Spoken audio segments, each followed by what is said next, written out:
Okay, good morning, everybody. We're going to have some fun today. Okay, if you can't see, I'm wearing a t-shirt. The t-shirt says, "Why are we here?" I bought this a few years back, just saw it, I liked it. Chris always said, when you go to a shop, grab something that grabs you, and it grabbed me. But I think this is a really important question for this morning. It works on a few levels. Why are you here, i.e., why did you come this morning? I find that an interesting question. What were the causes of why you came? Did you choose freely to come? Were there certain pressures on you, certain obligations, certain loyalties? Did you come because you had to? Maybe some people did. Kids might have come because they had to. Others of you might have come out of free choice. I think there's a bigger question as well. Think of the really big questions. By the way, we're going to go a bit deep today. Is that all right? Well, I think it's quite deep, and I think some people might think it's deep. Some of you already are like, turning off. Anyone garden?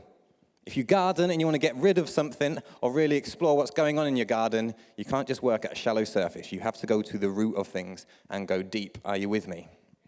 Excellent. So going deep is sometimes worthwhile if you want to really root out something and get to the causes of stuff. So I think it's worth doing. So the bigger question sometimes is, why are we here?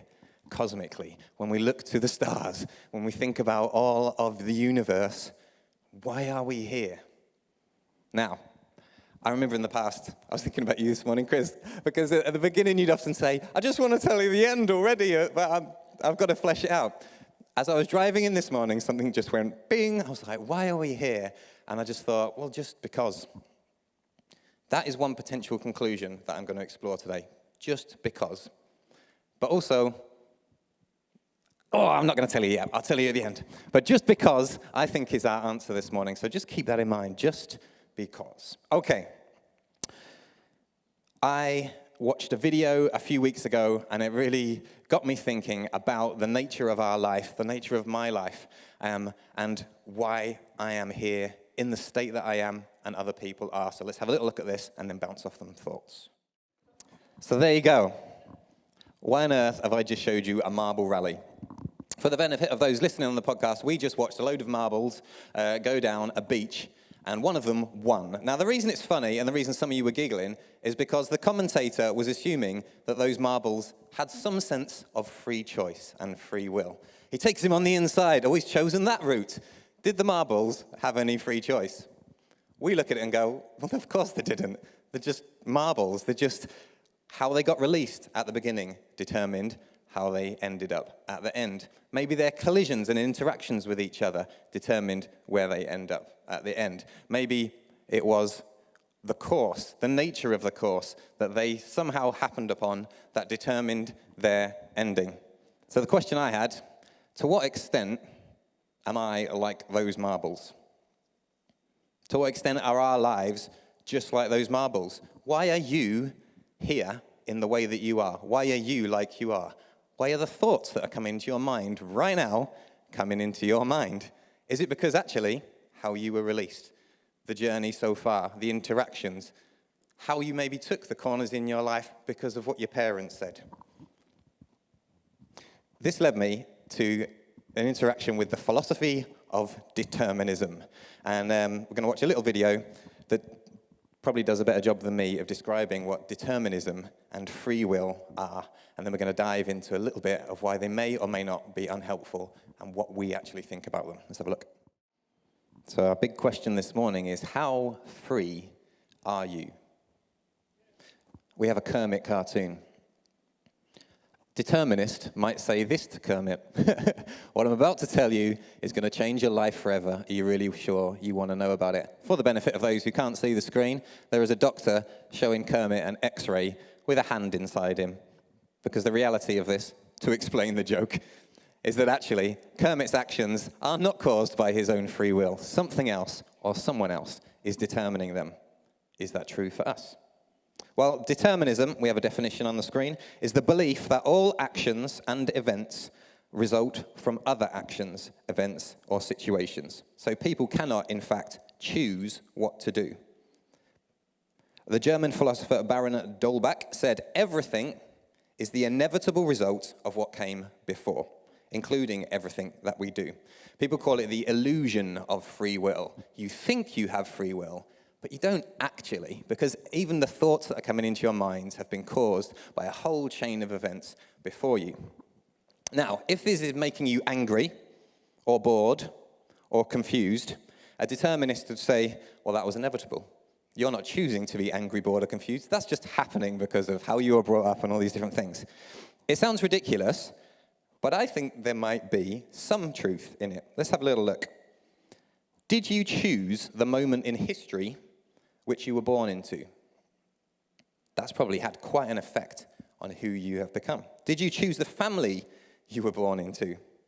There was once an Indian man who tried to sue his mum for giving birth to him because he said, I didn't choose this. You imposed it on me. I didn't want to be born, but you chose to have me born. She was also a lawyer, and she said, well, actually, if I'd have known what you'd have been like, I would have never given birth to you in the first place. Did you choose where you were raised in the world? I grew up in the countryside. It was quite lovely, but I also didn't have a lot of interactions with people on a daily basis. I was my own friend. But where I grew up has determined maybe a lot of what I've become. Did you choose how people treated you in your formative years? Did you choose how your parents raised you? The beliefs they brought you up with, their political leanings, their work ethic, how they disciplined you, their presence or absence in your life. These things, we could probably all agree, to a certain extent, determined who we've become. So are we just a product of all those things? And to what measure now do we still have free will? Or are we just robots that are on this path? To quote our upcoming Wicked Origins show, which explores the origins of fairy tale villains, are people born wicked, or is wickedness just thrust upon them? To what extent do the people we perceive as villains in the world, to what extent was their villainy completely determined by their upbringing and their experiences, and to what extent are they freely choosing to be villains? I was chatting with Beth this week, because Beth works in prison, and I've been and visited the Youth Offenders Institute where she works, and you meet these people, and to a certain extent you think, when I've heard your story, is there any wonder you did what you did? Were they bound to end up like that? And to what extent did they have a free choice in what they ended up doing? Here's some other questions I've thought about. To what extent, now I feel like this is a massive question, especially for this point in history, because I am seeing more and more, I'm interacting with people who seem to be victims to their emotions. To what extent do our emotions happen to us? And to what extent can we choose how we feel? Like how you're feeling right now about what I'm saying. You might be feeling angry, irritated, bored, etc. To what extent are you choosing that? And to what extent is that happening to you? I don't know, to be honest, but I have some feelings about it. Can I help them? Interesting. Can we choose our preferences? What music you like? What movies you like? Who decides that? Do you freely choose it, or is it just what you are? Your favorite foods, your phobias, your fears, are you freely choosing them out of free will, or have they been determined? Sports team loyalties, sexual attraction. Can you just change what or who you love, or has that been determined by other things? These are deep questions, aren't they? But I think these questions, we'd rather have questions that can't be answered than answers that can be questioned. I think these are things we have to consider. Your political persuasions. We may have a general election coming up at some point. How you feel about that. Are you freely choosing that? What has determined that? How much of your perspectives are freely chosen? What about your personality? How much of who you are has been determined by factors beyond your free will? Your experiences, your DNA, your upbringing. Oh, I'm going to say this. Which star sign you're born under. Some people, or some of us, might believe that actually where we were born and when we were born has determined how we react, feel, respond to things. Now, An American philosopher and neuroscientist called Sam Harris, who seems to be fairly everywhere on YouTube, said this: "There is no such thing as free will. So what is there? Well, there's luck, both good and bad, as well as what we make of it. Actually, that's not quite true. What you make of your luck is also just more luck.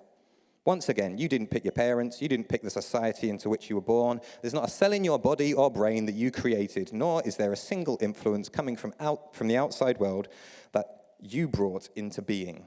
And yet everything you think and do arises from this ocean of prior causes. So what do you do with your luck and the tools with which you do it, even down to the level of the effort and discipline you manage to summon in each moment, is more in the way of luck. So do you feel lucky?" Now, determinism is pretty easy to spot in society. People say things like we've said, "I was bound to do that," or "it was just meant to be." We're going to have a little song. Que sera, sera, whatever will be, will be. What's the next line? The future's not ours to see. Que sera, sera. Is that true?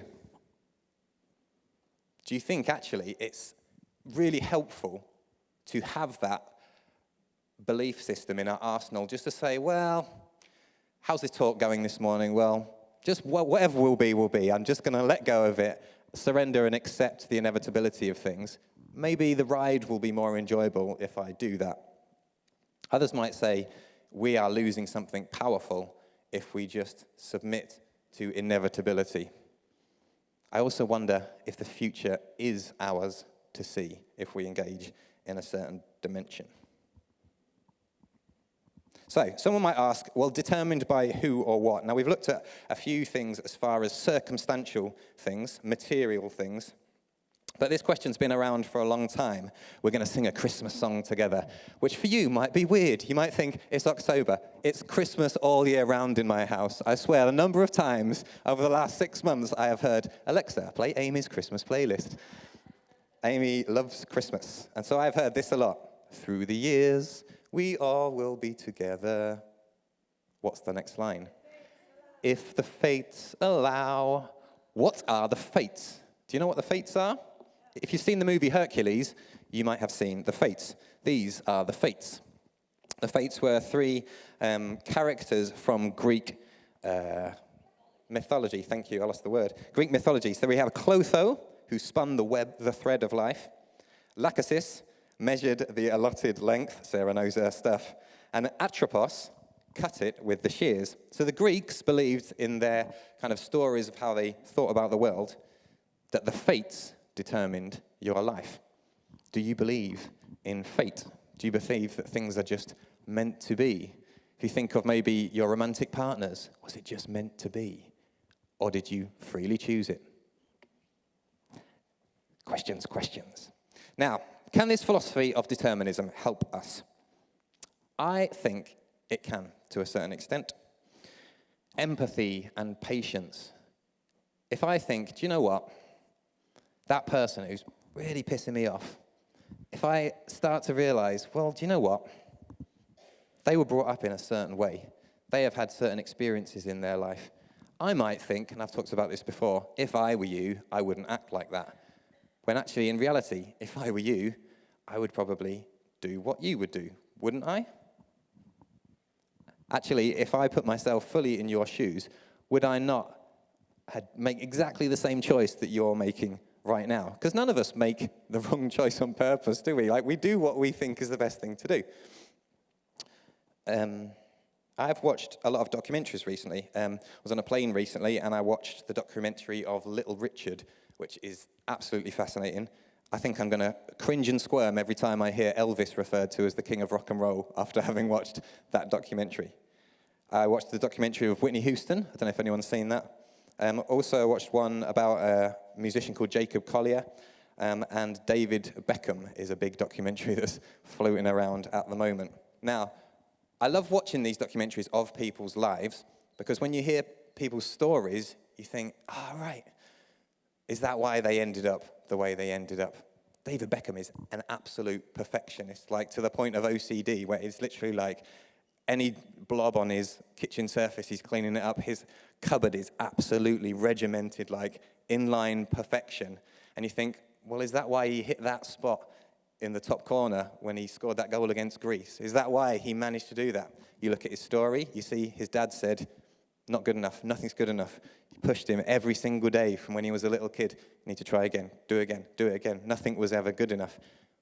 Was who he become completely determined by his past? It certainly helps you understand and be empathetic of other people when you include determinism in that sense in the way you see the world. It's definitely helped me have patience with people and more kindness towards people.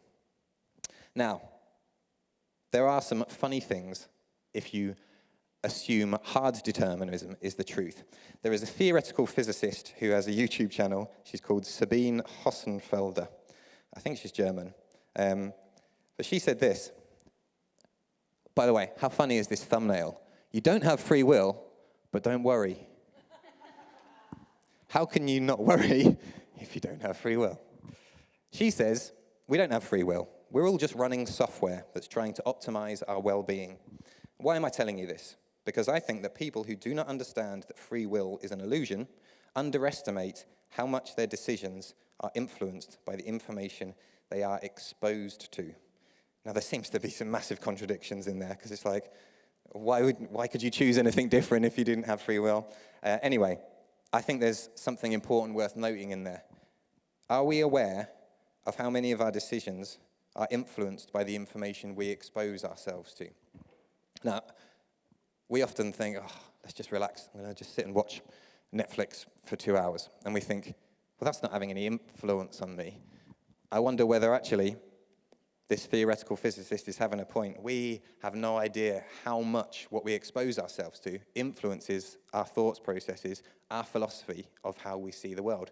So what are we watching? What are we reading? The way you use YouTube. Anyone go on YouTube daily, flick through, see what comes up on your feed? To a certain extent, that is going to influence what we think, who we follow on Twitter, social media. There are thoughts coming at us. We might not like being in a religious environment getting preached at, but we kind of subject ourselves to that a lot through social media. We're getting preached at every time we watch a movie. A movie is created because a director had an idea that they wanted to get across into your head. And actually, unless we have some intelligence to be able to say, what is this doing to my brain? What conclusions am I coming to? Then actually, that might rob us of some of our free will. Okay. I once worked with people with learning disabilities, and I did a course called Promoting Independence. And one of the things they talked about was how a lot of people with learning disabilities end up disempowered in their lives because people always want to do things for them.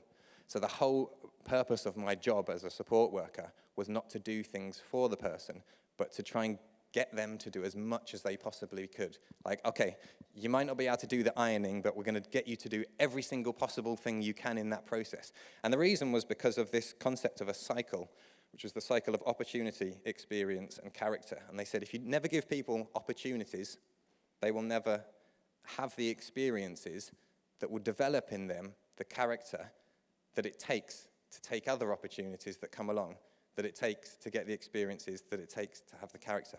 I was talking to my nephew recently, who's about 14, and I was saying to him, like, he's a musician, and he was like, I'm not sure I want to do this choir thing, it's a bit boring. And I was like, if I've learned anything from my upbringing, take every opportunity, because that opportunity might just give you an experience that will then work in another concept. So I think sometimes there's something to learn from that, which relates to that determinism. The experiences we have do shape us to a certain extent. Okay, there's a slide which says, my DNA made me do it.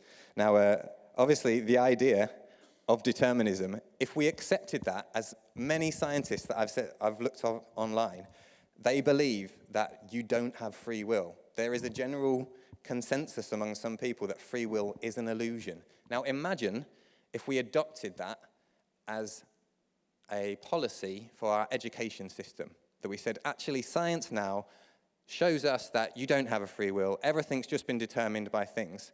What effect would that have on children growing up if you taught them you don't really have free will? Like, you think you do, but it's all just an illusion. I've found myself in that place of living like that, and I found what it does is it disempowers you from really engaging with the free will that you do have. There are lots of things that might have been determined, but if you throw away that idea of free will, you essentially become a slave to everything that happens to you, which kind of makes it very easy for other people to just push buttons, change your circumstances, and then you just follow along in what you've been programmed to do. Can you see how that might become a problem? Okay.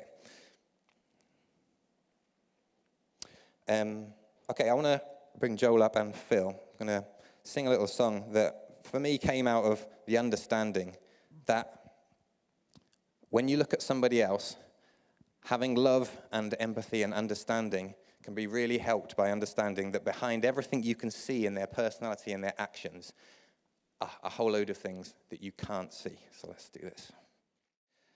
So what about Christianity? Some of you are thinking, stop going on about all this philosophy nonsense. What about the Bible? Well, many of us were brought up with the idea that God has a plan. My dad's got quite ill over the past few months, and it's been interesting what people's reactions to that have been. In certain circles, people might say, well, God's got a plan behind this. This was all kind of intentioned by God for your dad to get really ill and his nervous system to stop working so he can't use his hands and his legs. I'd argue against that. And they might say, but God's in control. Like that for some people is comforting to know that actually there is a power beyond us that's got it. I know it might seem awful at the moment, but actually it's all going to work out fine and it all kind of makes sense in the end. That is what's called theological determinism. It's that God determines every event. Where does that come from? Well, some verses like this might contribute to it.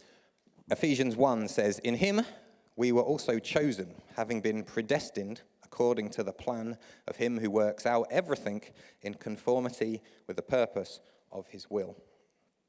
Now, I'm sure there are all sorts of different ways we can understand that.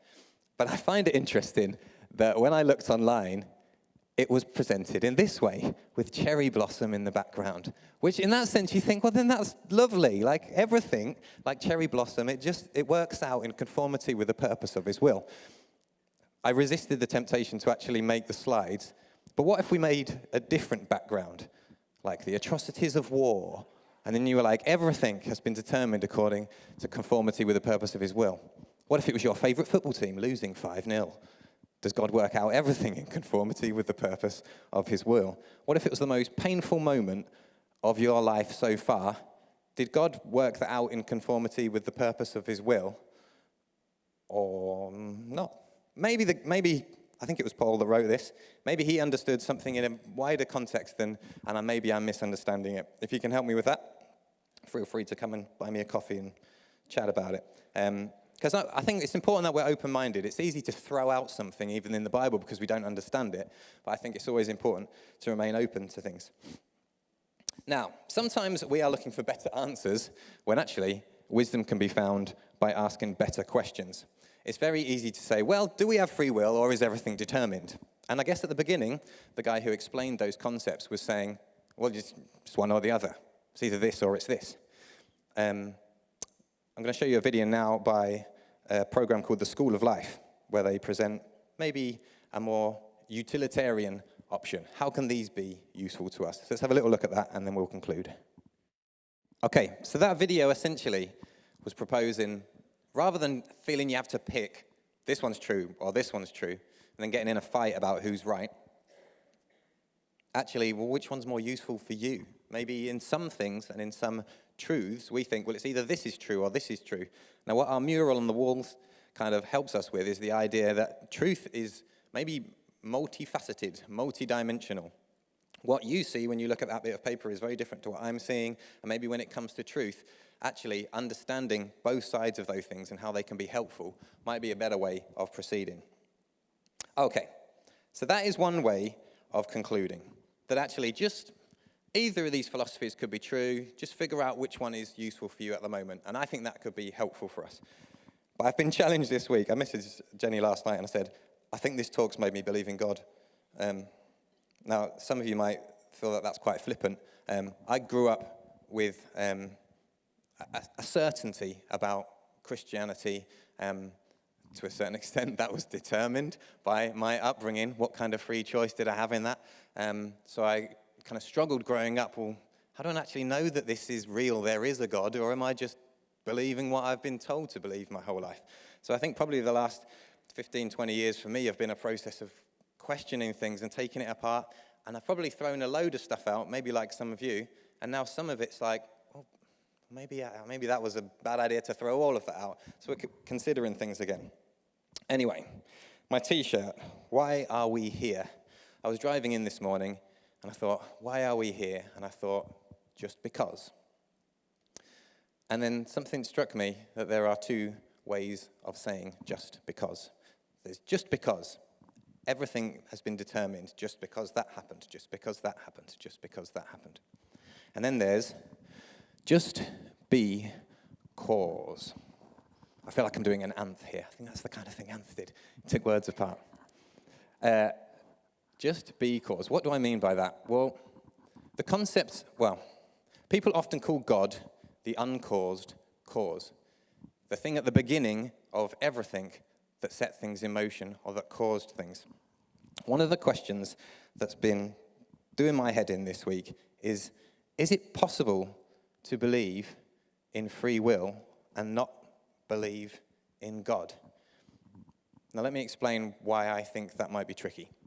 Determinism is based on kind of materialism. Now what that means is that everything's kind of happened because this happened and because this happened. Even what I'm saying now has been determined by lots of events that happened before that. We're all just like dominoes, and a thing happened at the very beginning, maybe a big explosion, and then all of that matter happened. And at some point, you and I were single-celled amoeba, and then we kind of randomly evolved a little leg, and then by evolution and survival of the fittest, we somehow managed to get to where we are today. But everything has been determined in that path.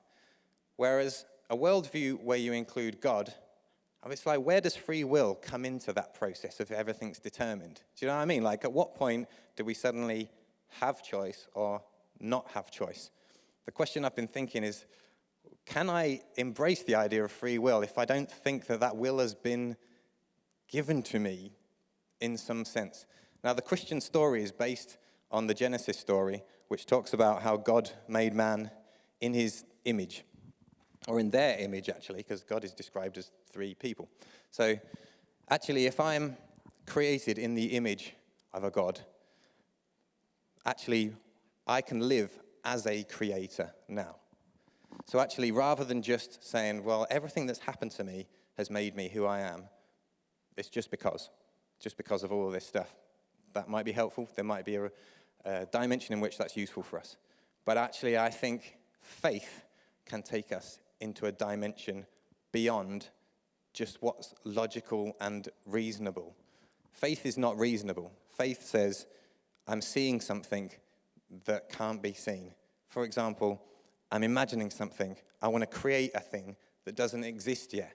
Like when I had a vision for the kids thing that we did here, it didn't exist. It was a thing that wasn't, and then it was. And that's what faith does. There's a verse in the Bible where it talks about God calls things that are not as though they were. Well, in a scientific sense, that makes no sense to a certain extent, because science is studying things that are observable. You can see it, or at least you can observe the effects of it. Whereas maybe faith is stepping into a new dimension of like, okay, well, free will, determinism, okay, whatever. But what if I get to be a creator? What if I get to be a cause? Now, let me just scaffold this down, as we like to say. Some of you might be thinking, I have no idea how this is going to help me on Monday morning. Well, here's the application. Some of the ways that you live your life, you are living on autopilot, you're reacting in a certain way, and you're thinking, but that thing that happened has made me who I am. The way that my teacher spoke to me when I was 10 years old has shaped and formed me, and that's who I am. Some of the ways that we deal with things like the Enneagram or personality tests can sometimes be unhelpful, because we can say, for example, me, I was never given enough praise when I was growing up, so now I just look to impress people all the time, and that's just who I am. I think that's unhelpful, because actually, for me, the purpose of any kind of analysis of what's brought us to here is to show us Okay, so what are you going to do from here? Do you want to maybe determine your own destiny? Maybe you can choose this or this. Now, the determinist would always say, yeah, but whether you choose it or not, it's always been determined by something else. Something's got to determine it. And actually, if we throw free will out the window, as Beth said to me this week, well, then there's no hope, is there? All there is luck if you throw free will out the window. But if you embrace free will, then you say, well, then I can create a new path. And no matter how old you are, no matter what has happened in your brain, I believe you still have the ability to create new paths before you. And I think that we can be a cause for whatever it is going forward. I got 4 minutes. What will I freely choose to do next? In Que Sera, Sera, we sang, whatever will be, the future's not ours to see. Well, I disagree. I think the future is ours to see. In fact, I think that as human beings seems to be something that we uniquely have. We can see something that isn't what we are at the moment. We can imagine a future. We can imagine creative ideas. We can imagine possibilities.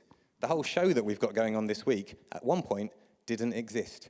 And now it is starting to exist because somebody stepped out in faith to say, that doesn't exist yet, but I'm going to make it a thing. And it will become a thing. And so we will create our world.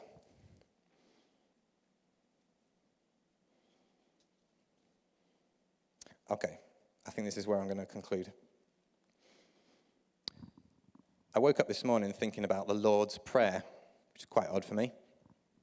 But Jesus' disciples came to him and they said, how should we pray? Now, Kev was talking the other week about kind of that sense of prayer, of interacting with possibilities and imagining possibilities, and that can maybe make realities.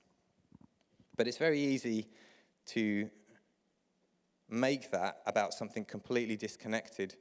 It can always become about us, maybe, and what our will might be. Now, what the Lord's Prayer does is it introduces a different concept. It says, Our Father. Now, that's an interesting starting point to start with. Do you believe you have a father or an origin point that's beyond just the evolutionary chain? Like, why am I here? Well, I'm kind of here because Jem and Anna Sewell 40 years ago did something.